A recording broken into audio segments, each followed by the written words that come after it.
അപ്പോൾ അങ്ങനെ ഒരു അപ്ഡേറ്റ് വന്നപ്പോൾ ടോട്ടൽ സിസ്റ്റം ക്രാഷ് ആവുകയും ഒരുപാട് വേൾഡ് വൈഡ് അതിൻ്റെ എഫക്റ്റ് ഉണ്ടാവുകയും ചെയ്തു. ഇപ്പോൾ ഗാർഡിയനിൽ പറയുന്നത് പ്രകാരം IT എക്സ്പേർട്സ് പറയുന്നത് ഹിസ്റ്ററിയിലെ തന്നെ ഏറ്റവും വലിയ IT ഡിസ്റപ്ഷൻ എന്നാണ് പറയുന്നത്. അപ്പോൾ അത്രയും ഇമ്പാക്റ്റ് ഉണ്ടാക്കിയ ഒരു കാര്യമായിരുന്നു. അപ്പോൾ ഇങ്ങനത്തെ കാര്യങ്ങളും യഥാർത്ഥത്തിൽ നമ്മുടെ ബിസിനസ്സിനെ ബാധിക്കാം. ഈ IT മേഖലയിൽ വേറെ പ്രശ്നം എന്താ വെച്ചാൽ ഒരു നോർമൽ മാസിനത് മനസ്സിലാക്കാൻ ബുദ്ധിമുട്ടാവുകയും ചെയ്യും.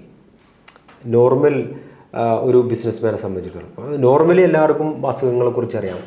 അല്ലെങ്കിൽ ഒരു കോവിഡ് വന്നാൽ ആശുപത്രി പൂട്ടി കഴിഞ്ഞാൽ അല്ലെങ്കിൽ ആശുപത്രി ഓവർലോഡഡ് ആയാൽ എന്താ സംഭവിക്കുക എന്നതിനെക്കുറിച്ച് എല്ലാ കാര്യങ്ങളെക്കുറിച്ചും ഒരു ധാരണ, പുറത്തിറങ്ങി നടന്നാലൊക്കെ എങ്ങനെയൊക്കെ അത് നമ്മളെ ബാധിക്കുക എന്നൊക്കെയുള്ള ഒരു ഐഡിയ ഉണ്ടാവും. എന്നാൽ IT മേഖലയെ സംബന്ധിച്ചിടത്തോളം എല്ലാവരും അതിൽ ഇൻട്രസ്റ്റഡ് അല്ല. അതൊരു അല്ലേ, അങ്ങനെ ഒരു സ്പെഷ്യൽ ഏരിയ ഓഫ് ഇൻട്രസ്റ്റ്. കാരണം നമ്മൾ ഡയറക്റ്റ് എഫക്റ്റ് ആവുന്നില്ല ഡേ ടു ഡേ ലൈഫിൽ, അല്ലെങ്കിൽ അതെ ഡേ ടു ഡേ ലൈഫിൽ അങ്ങനെ നമ്മൾ എക്സ്പീരിയൻസ് വരുന്നില്ല. അത് എക്സ്പീരിയൻസ് വരുന്നില്ല.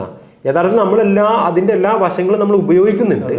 പക്ഷെ നമുക്കതിൻ്റെ ഡീറ്റെയിൽഡ് വശങ്ങളെക്കുറിച്ചോ അല്ലെങ്കിൽ ഇപ്പം ഒരു നോർമൽ ഒരാളെ സംബന്ധിച്ചിടത്തോളം, പിന്നെ എന്നെ സംബന്ധിച്ചിടത്തോളം എനിക്ക് ഈ ക്രൗഡ് സ്ട്രൈക്ക് എന്ന് പറയുന്ന ഒരു ഇത് വെച്ചിട്ടാണ് ഇവരുടെ മൈക്രോസോഫ്റ്റിൻ്റെ സെക്യൂരിറ്റീസ് ഹാൻഡിൽ ചെയ്യുന്നത് എനിക്കറിയില്ലായിരുന്നു.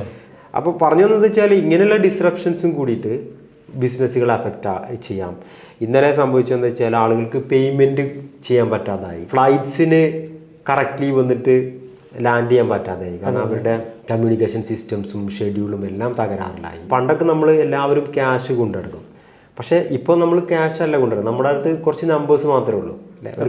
ഡിജിറ്റൽ വാലറ്റ് അല്ലേ? ഡിജിറ്റൽ വാലറ്റാണ്. അപ്പോൾ ഒരു സുപ്രഭാതത്തിൽ ഈ സിസ്റ്റം ക്രാഷ് ആയി കഴിഞ്ഞാൽ എന്ത് ചെയ്യും എന്നൊക്കെയുള്ള വളരെ ഭാവിയിലും ഇതേപോലെ തന്നെ ക്യാഷ് ഇല്ലാത്ത ക്യാഷ്ലെസ് കമ്മ്യൂണിറ്റിയാണല്ലോ ഇപ്പോൾ.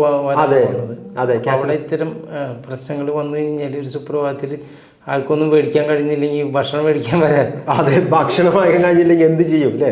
വലിയൊരു ക്വസ്റ്റ്യൻ ആണത്. അത് ബിസിനസ്സുകളെ ബാധിക്കും. അവർക്ക് പേയ്മെന്റ് വാങ്ങിക്കാൻ പറ്റില്ലെങ്കിൽ അവരെങ്ങനെ വിൽക്കും അല്ലേ? വലിയൊരു പ്രശ്നമല്ലേ? അല്ലെങ്കിൽ കുറെ ആളുകൾ ഭക്ഷണം കഴിച്ചു, അതിന്റെ അടിയിലാണ് ഈ പ്രശ്നം വരുന്നത്. ആളുകൾ ഭക്ഷണം കഴിച്ചിട്ട് പേയ്മെന്റ് ചെയ്യാൻ വേണ്ടിയിട്ട് ക്യൂ നിൽക്കാൻ പറ്റും. അവർ ATM പോയാൽ ATM വർക്ക് ചെയ്യുന്നില്ല. ഒരുപാട് ബാങ്കുകൾ ഇന്നലെ ഡിസ്റപ്റ്റഡ് ആയി.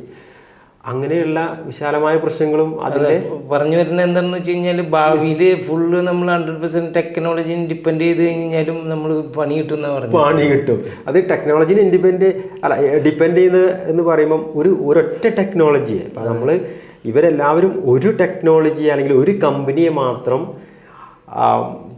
ആശ്രയിച്ചിട്ടാണ് ഈ സെറ്റപ്പ് ചെയ്തത് എന്നുള്ളതാണ് അതിൻ്റെ ഒരു ന്യൂനത.